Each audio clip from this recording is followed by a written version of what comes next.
All right, we're live. Hello, friends. Welcome to Be Wastewise. You're watching this thanks to the knowledge partnership between the International Solid Waste Association (ISWA) and Be Wastewise. My name is Ranjit Annipu, and I'm a co-founder of Be Wastewise.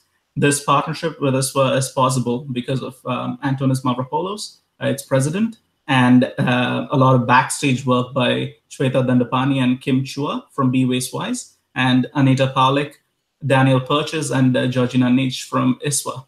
Thank you for all of us, for all of you, to all of you.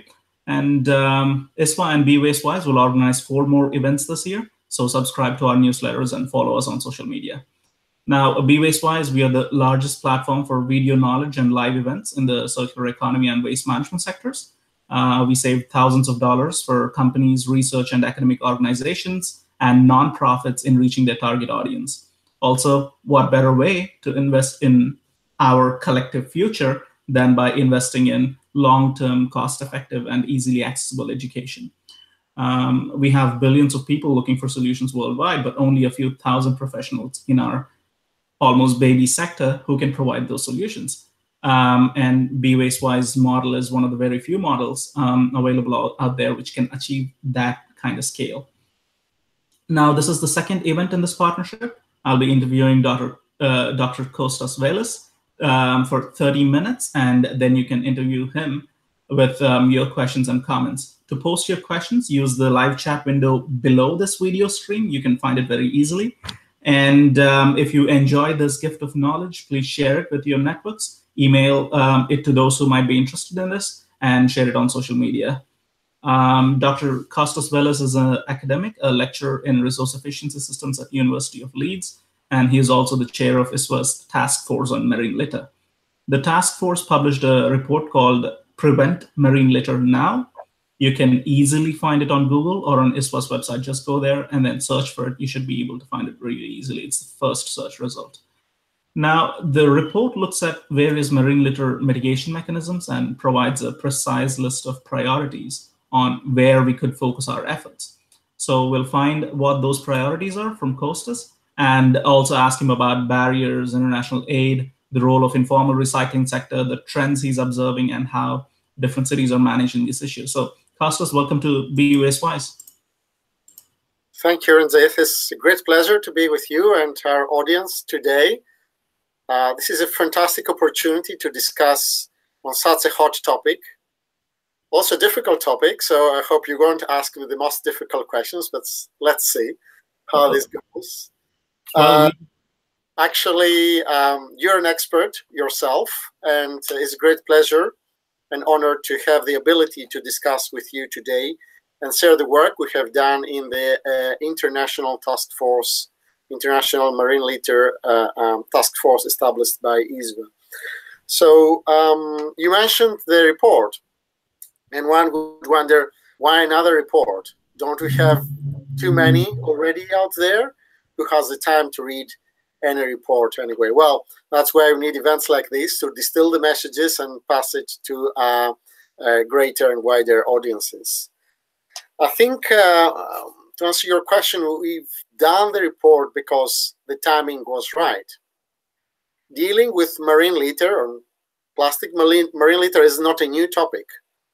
For instance, Unep, the United Nations Environment Program, has been leading concerted efforts over the last 30 years to sensitize the audiences and tell us about this challenge. I think now, however, things are converging and are reaching another level of awareness and readiness for action. They're also reaching another level of amount of waste they are in our water, in our rivers, in our seas, in our oceans. So we've done this report because we wanted to make a bold, clear statement that the waste and resources professionals around the world, whose the International Solid Waste Association is representing, are here and are ready to take action and make a very significant contribution to the solution of plastics marine litter global challenge. So we say that we're here. We say that we are ready to put our knowledge and our determination to help solve this problem. The report goes a step further in detailing this statement. Now, we are both experts on solid waste, isn't it? You've spent so many years dealing with that. For us, it's obvious that a lot of the stuff that you see floating in the water has come from land and it actually has been solid waste. This does not mean that it's obvious to everyday people, but even to experts or decision makers or major influencers. So in this report, we took a major step forward in collating in the most unambiguous way all the evidence on how material that is unmanaged or poorly managed solid waste ends up in the water. Because we wanted to make sure that the world understands that the best way to have a solution fast on the problem of marine litter is to have better waste management on land. Right. So what you're saying is earlier talking about marine litter, it was a very homogeneous set of people who were dealing with the issues in the sector. But with the influx of a lot of diverse voices, diverse stakeholders in it. So I think it was great timing to have this report to look at everything that's out there, all the mechanisms that are out there, and then kind of give that precise set of priorities. Was that one of the reasons, the influx of new stakeholders? Can you talk about that? Absolutely. There are many more new initiatives at different levels. Maybe we can elaborate later on that. But definitely one of the key two things that happened that triggered also our intervention through the report and the wider task force activities, which I will cover in a while, was first the seminal Global Waste Management Outlook commissioned by the United Nations Environment Program, Unep, and delivered through partnership with ISWA. So this ISWA Unep Global Waste Management Outlook attempted for the first time an assessment of how the planet manages its waste. So there we've done a simple calculation. Maybe it's a bit of a wet finger in the air or back of the envelope calculation. Still, it is a conservative one. What does it tell us is that there are at least 2 billion fellow humans that live without access to basic waste collection services. So those people don't have an option where to do your solid waste. They have to bury it, they have to drop it, they have to move it a bit away, or throw it, dump it wherever they can, wherever they have the ability to do so. And this is, as said, is a conservative estimate. So this was one pillar, one key fact that alerted us even further and make us think, how does this impact on the plastic marine litter pollution challenge? The second was, of course, the arrival of the Sustainable Development Goals. Mm. And maybe we can see how various Sustainable Development Goals affect the relate to how the world manages its waste and its resources, waste as resources. And in fact, the Sustainable Development Goal 14, the target 14.1, calls for action to minimize and mitigate the pollution that comes, plastic pollution that comes, and weather pollution, debris that comes from land to the sea up within the next couple of decades. Now, to me, this was obvious that cannot happen without really addressing the other sustainable goals. For instance, the first one that relates to providing collection to our fellow humans, the Sustainable Goal 11, which is about sustainable cities and minimizing the impacts of absent waste management, the 12, which is about recycling, picking more and recycling more waste. All those things really relate and contribute to the Sustainable Development Goal 14.1.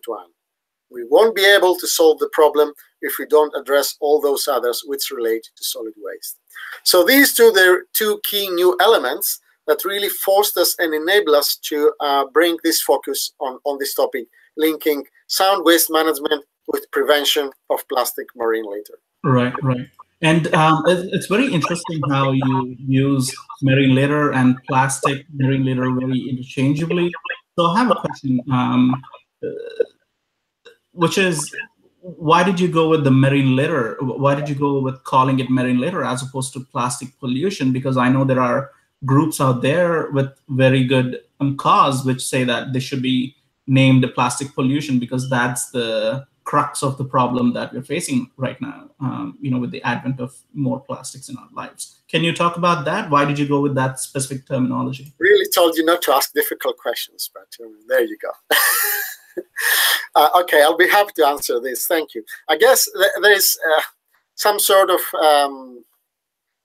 if you like, as things evolve, new fashionable terms appear, and the plastic pollution is a new version of some older things. Maybe it has a more clear focus, and it has also certain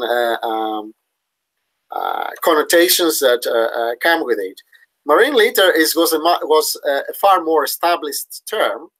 Of course, the litter thing maybe gives a wrong impression that it's just about littering. It's not just about littering, and it's not just litter that has been generated in the sea. So the term marine litter, yes, it is also not the best solution, but marine litter is more than plastics.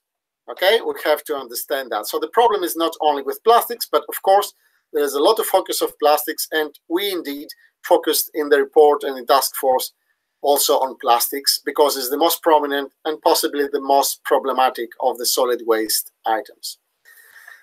So it's for historic reasons we went for the term that I think is better understood.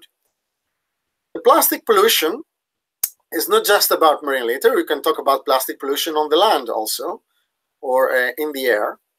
We have suspended microparticles of plastic as well in the air, which are deposited on land and on sea. But I would say that I would personally object to demonizing plastic. So the plastic pollution has a very strong connotation with make us think that plastic is fundamentally inherently bad. And while this maybe helps some campaigners focus people's mind, I would say it doesn't help us really solve the problem because it doesn't really tell us that the major issue is how we're dealing with material. It's not the material that is problematic. Yes, the material properties contribute significantly to the problem, but the issue is how human societies are handling waste and resources. So what you're saying is, well, I'll not get into details because we have only 15 more minutes to go before the questions from your friends start. So let's get to the next question. So what are the, so you've looked at many mechanisms across the board from many different sources on how to mitigate the problem. So can you talk about the three main priorities that you've put out there in the short term for the planet? Absolutely, and I think this is exciting time because there's so many new players, as you said, so much emphasis on plastics. We hear a lot about circular economy of plastics. There's a lot of emphasis on microplastics, primary and secondary, and things like that. But the big fact is that, as we have hopefully demonstrated in the report, that if we don't turn the tap in providing waste collection for the 2 billion people around the world that live without it in the low-income countries, there is no hope to solve this problem. Point. So this is our key message and our first and utmost priority to the world.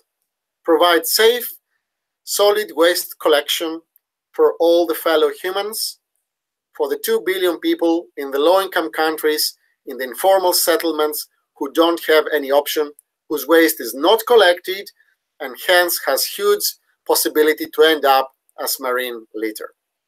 This is the first and most important priority and has the potential to deliver solutions very fast and at massive scale. In relation to that, of course, we should provide active measures to prevent open dumping and stop littering on land, and prevent also fly tipping, where the material is collected but then is disposed here and there illegally. We're talking about an illegal activity. And we have problems even in developing countries with that. And the third priority, even when you have a disposal, might be a dump site, might be an open or organized dump site, or even a landfill.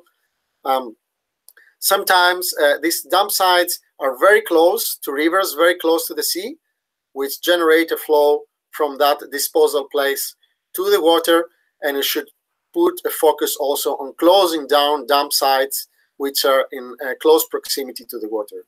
So 3 priorities: safe collection for all, prevent open dumping, littering, and fly tipping, closing down open dump sites near water bodies. These 3 things can deliver massive solutions in the short to mid-term. All right, great, wonderful. So what are the key messages? This is something that I want to get to before time runs out. What are the key messages that are currently lost in the noise, but everyone should know? And what are the trends that you're observing right now? Can you talk about that? Right. I think this is a very open-ended question. There are so many trends emerging. One trend is about dealing the importance or the problems around plastics, of course. And I see a risk, as I said, in demonizing plastic, because it's an oversimplistic approach. It doesn't help us understand the systemic challenges we have, which relate, of course, to the materials and consumption, but as I said, relate to the lack of infrastructure and services. This is the most important issue. No infrastructure and services for waste collection in the low-income countries, or in the poorest part in megacities and things like that. I think also there is a trend around microplastics, both primary and secondary microplastics, focusing, shifting from the macro to the micro, which is great. There is a big scientific debate on that. I'm not going to go into any detail about it, but I'm saying that the pool of macroplastics that emerges out of improper or absence of waste management is the huge pool for potential microplastics as they break down. So if we want to address the microplastics, we're much better off if we go upstream and collect this material, prevent it from reaching the water in the very first place. So I think this is a very important message as well. There is another trend about a huge appetite for solutions on the ground, right here, right now. This is good, because a lot of the funders now want to do demo projects or go to mass-scale projects about delivering collection infrastructure. However, I think we shouldn't forget the failures of the past on that. And a lot of the development agencies have a lot of expertise, and ISWA collectively as association has a huge amount of expertise of what can go wrong. So we should deliver infrastructure that is locally adapted, and also infrastructure that comes along with capacity building, and having the people on the ground able to manage their waste on their own. I think there's some key messages that might be lost into so much noise that is around on the topic, as you rightly pointed out. Right, great. Derek Greedy, who's your friend, says that he was watching a news item where they were talking about microplastics, but the news reporter wasn't talking about the microplastics that Derek was aware of. So, so he says that there is a lot of confusion about terminology. But before we get on to more questions, we have only 10 more minutes for my part of the interview to end. And you can start with your questions and comments. So if you have any questions, use the live chat window right below your this video stream, and then post it. You can interact with Costas directly. And again, I just wanted to thank everyone. We have about 30 people watching it live now. Thank everyone for joining us, even though this was organized on such short notice. So thank you, and so let's get to the next question with Costas. Costas, could you talk about what different cities are doing to manage their wastes, and are there any efforts to document all of this? Yes, I think there are lots of efforts. First, I would like to talk about what we're currently doing, because the report was the first step in the task force. And we're just now to start a major effort with the help of our sponsors. And I would explicitly like to take the opportunity at this point to thank them. We got substantial support by the Association of Waste Management of Sweden, of Norway, and of Veolia, and many other players. I don't have the time to say, and of course the whole team behind. And it's always a team effort, and we have a fantastic team at ISWA and international experts who work on that. So they're doing a fantastic job. Now, what is the next step as the part of the task force? We're going to look around different situations around the world, like an informal settlement, a river, somewhere where you have an open dump site close to the sea, and trying to understand much better the flows, the sources, the type of plastic waste we're having there, and what the amount we're having that is generated or deposited, and what are the possibilities and the mechanism to get into the water. So we're going to look at the localities, and this is very much relevant to cities, because huge problems are associated with the amount of waste generated in cities. So do bear with us and support our efforts, because we're going to be looking at close details. We're going to be releasing the first part, which relates to rivers, in the World Congress, ISWA World Congress, at end of October in Kuala Lumpur. And we're using the river that goes through Kuala Lumpur as the first case study. There's something else I might be doing. I'm going to be covering it at the very end, if you have sufficient time. Now, how the cities are managing their waste, you're going to tell me. Well, it's hard to tell, because there was no consistent methodology. But with a lot of international efforts, starting with the UN Habitat and GIZ, and supported by the consultancy Waste Aware, we were able now to have a very consistent methodology called Waste Aware Cities, Benchmark Cities Indicators. Professor Worsen has provided a lot of academic leadership and thought leadership in that, and my good friend Andy Whiteman of Waste Aware also has been instrumental in supporting that. Now, this is a very, very important methodology, has been applied in over 50 cities around the world already, and at the moment is considered to contribute for the monitoring of the relevant Sustainable Development Goal 11.6.1. We are very happy to say that within the next couple of months, we're going to be launching a new portal where people can explore the data in various ways, but even can start exploring the possibility to become city profilers themselves and add more data. So please have a look at that. We'll also hopefully be able to start a project with GIZ and IAWAC Sandek in Zurich, trying to see how cities deal with their waste and what flows from the cities to the marine litter as a flow diagram. We haven't started yet, but we're just about to start within the next month. I think these are two major developments, and we're very, very pleased. We hope that we'll both make a major contribution in understanding how the world manages the waste and how solutions around it can contribute in preventing plastic marine litter. Okay, awesome, wonderful. So we have only 5 more minutes. I'll ask one last question, but before that, Georgi from Hungary says that he wants to thank you for inventing the Intera system.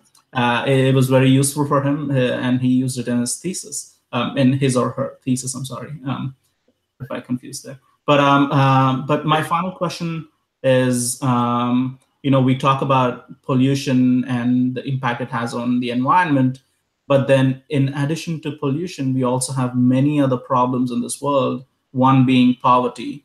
And so I wanted to ask you on how we could use the funding or the support that we can garner for marine litter prevention and mitigation, how we can use that to also address other problems like poverty or lack of jobs. Can you talk about that? Are there any pointers on which ways we can go? What's going on? Yes, thank you, Ranjit, and thank you for the lead through the Intera. Intera is a methodology we developed a few years ago, trying to help interventions focused on inclusion of waste pickers, informal sector recyclers. Their conservative estimates say that are between 15 to 20 millions. Our work in these cities around the world has estimated that 0.5% of all urban populations in the global south survive through waste picking. Those are the people who pick the plastics and try to save it from getting into the wrong place. So I think there is a great opportunity there. We're talking typically about marginalized or impoverished or socially excluded society. We're talking about the urban poor. We're talking about waste experts also in picking and salvaging plastics and other waste items. So I think there is a great potential within the wider focus of providing service collections, but also increasing the recycling rates of plastics and enabling a circular economy of plastics, to build on the activities of those people, try to include them, trying to get them more organized to be able to work through cooperatives, associations, any other type of business they're willing to work and collect waste. Of course, there are lots of challenges. Not everything is rosy. When we're talking about the informal sector, there is some child labor that we would like to see being eliminated, and health and safety issues that we would like to see being seriously addressed. But definitely, there is a lot of potential there, and we have to explore how we can kill three birds with one stone, if you like, not just two. Prevent plastic marine litter, deliver sound waste management solutions on the ground, and help reduce poverty, providing livelihoods to the waste pickers, transforming them as the basis of a more modernized waste management sector. Huge opportunity, huge challenge, but we're here to try and do more on that. Well, just three birds with a stone, that's not ambitious enough, Costas. But I just wanted to also add that when we're talking about plastics, this is an experience that I've had in a recent project I've been doing with the World Bank in Ethiopia. The main city, Addis Ababa, has good informal recycling and kind of systems to take up plastics and then recycle them. But then once we go outside the main city into any other city, even high quality plastics, which we generally would expect to be, gone into the informal recycling system, are just left on the streets. And I think this is a similar experience even Derek Greedy, when he was working, which he mentioned in one of our previous panels, when he was working in developing countries. So in Sierra Leone, for that matter. And so I think that is one issue also that's not talked about. And that's something that we should also include in our discussions on how we find solutions for that. And so with that, I'll end my interview. Now begins the interview from the audience. And we have a lot of questions. The first one, again, this could be a tough one. It's from Miriam. And she's asking, do you think the China ban will worsen marine litter problem even further? Well, thank you, Mariam. As part of the ISWA Globalization Task Force, another ISWA task force 3 years ago, we have published through the University of Leeds a report talking about how the global recycling plastics chain depended solely on China. China was receiving over 50% of all the exports, and Europe was exporting over 50% of all was collected to China. I think we warned the world that this is not a really sustainable system, and we're not happy that the crisis arrived so far, but this was a crisis in anticipation, I would say. I think in this report, we pointed out also this theory about where the material flows, the waste flows around the world. And sometimes, especially if it's about undesirable of low-value flows, it flows on where there's the least environmental protection in place and the lowest wages in place. And China has been such a case for quite some time for the waste plastics, especially for the lower quality waste plastics. For many reasons, they don't want to play this role anymore. And there is a fear that other places will emerge that still will not have equivalent standards. And there's a fear that Africa might be the case. I think Southeast Asia is receiving a lot of material right now, but Southeast Asia is also at the very focal point of the international community for better waste management as we speak. So I think there's less risk about Southeast Asia. There's more risk about Africa to start receiving more used plastic of lower quality. Some of it will be mismanaged. Some of it won't be recycled and might be burnt on the spot openly or might end up in the marine litter. It is a contribution, but is not the main concern. The main concern still remains providing primary waste collection to the poor people around the world. All right, sorry about that. I was just typing there, chatting there. So we have one more question. We have a bunch of questions. The next one is from Muhammad. He's asking, what about putting some effort on reducing the production of plastics and replacing it with alternative eco-friendly materials? Can you talk about that quickly? And then we can go to the next question. Absolutely. I think it is absolutely clear that the current focus on better management and the whole plastic resources is the right focus and will generate results, generate impressive results within the next, I would say, 20 to 30 years. But I'm not sure what are the eco-friendly alternatives. For instance, if we're talking about urban poor in informal settlements who are using sachets, water sachets, or are using very small packaging products because they live day by day. They can't afford to buy massive quantities. They don't have the place to store them. So what is the eco-friendly alternative to that? I'm not sure. Of course, there's a lot of emphasis on bioplastics and biodegradable bioplastics, but the science is that we're not there. We don't have a full genuine water degradability into benign products. So there's a long way towards this direction.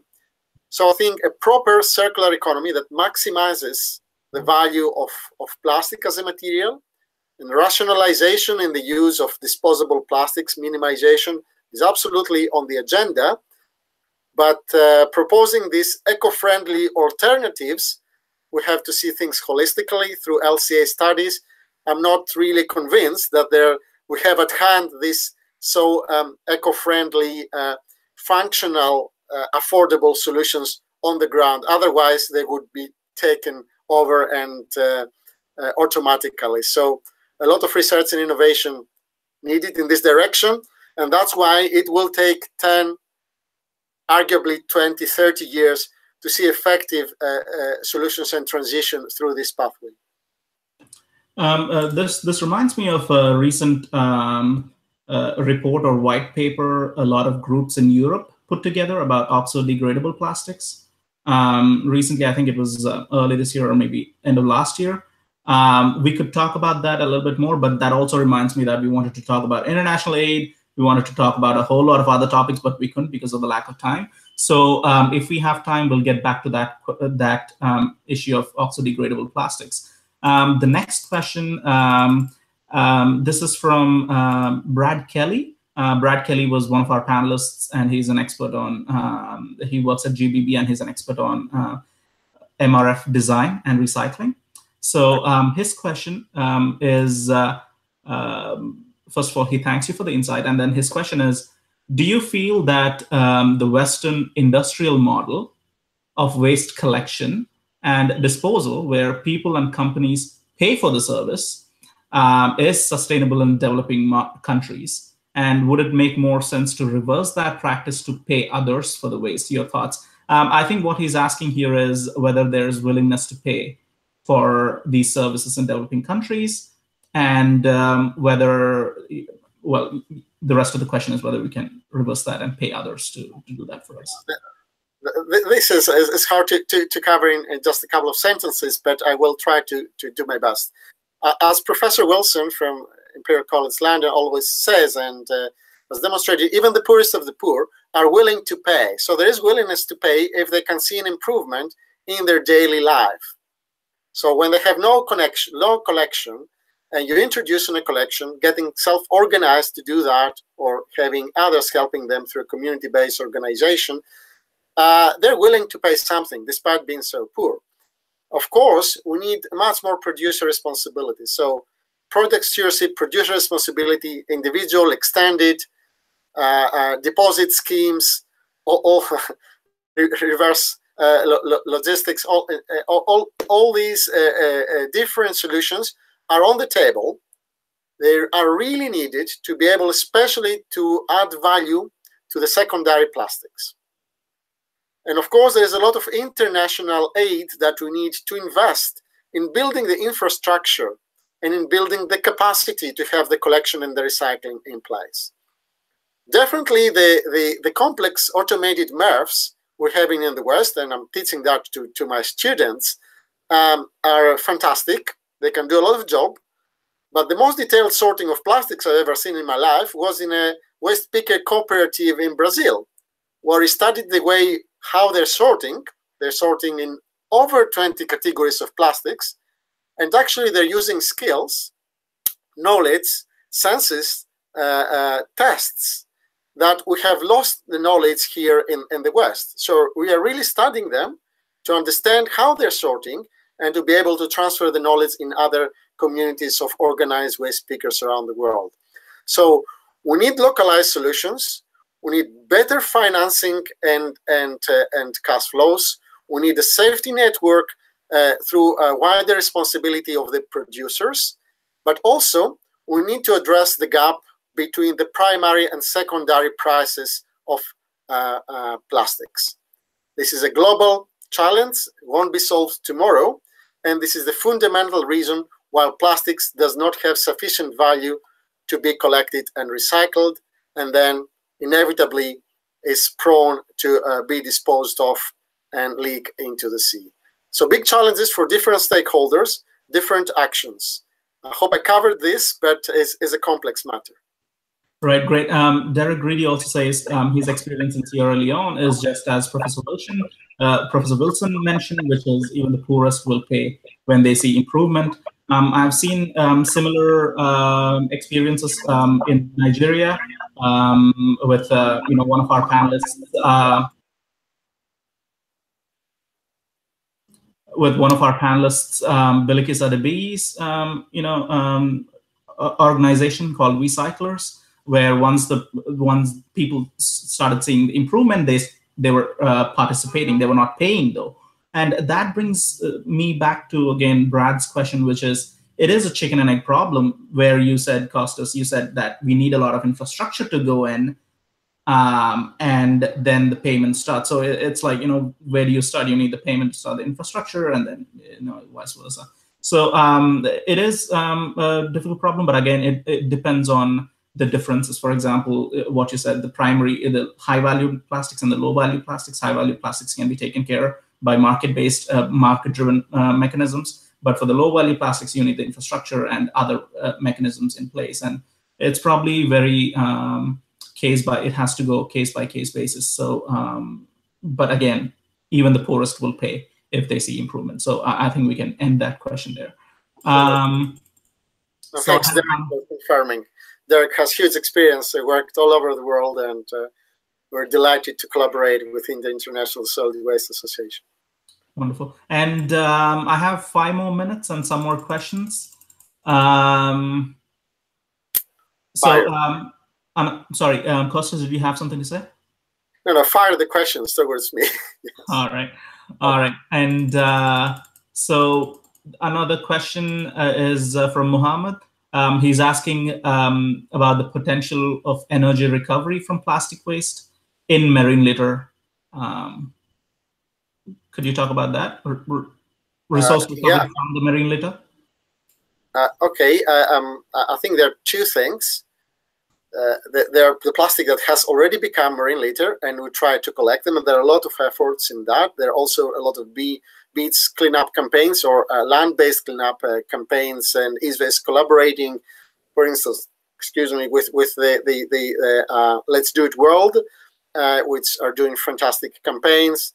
Of course, Ocean Conservancy, which is a major player, have done fantastic work all over the world, also in beach cleanup campaigns and so on. Same here in the UK for the Marine Conservation Society. However, I think definitely I want to be absolutely clear on that. Although we have to have efforts and innovation trying to collect the material, the solution is stopping it from getting in there in the first place.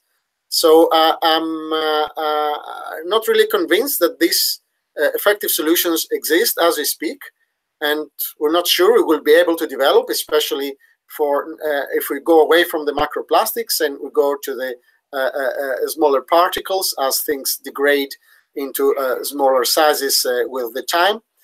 So we're not sure about the suitability also to be recovered for energy, because the properties of the materials change. And of course, if they're collected and are wet, of course, plastics do not absorb, but maybe just absorb waste. If it's too wet, maybe it doesn't make the best fuel. So I see a lot of challenges there, and definitely is not the right message that we have a solution there, we can implement it. Now, if we're talking about the plastics that are of lower value and that are unrecyclable, and there's a big percentage of this, of course, for instance, thermosets are this category of plastics that are not inherently recyclable as we speak. There's a great potential for energy recovery there, both in dedicated energy from waste plants, if you can afford one, which are very expensive, and if the wider mixture of waste of the country is suitable, or through solid recovered fuels, feeding cement kilns and other industry substituting other types of fossil fuels.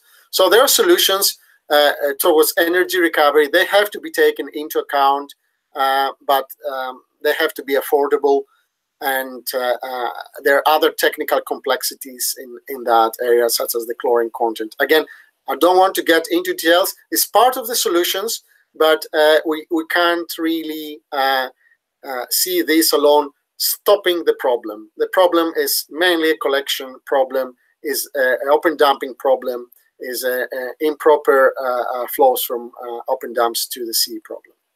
All right, great.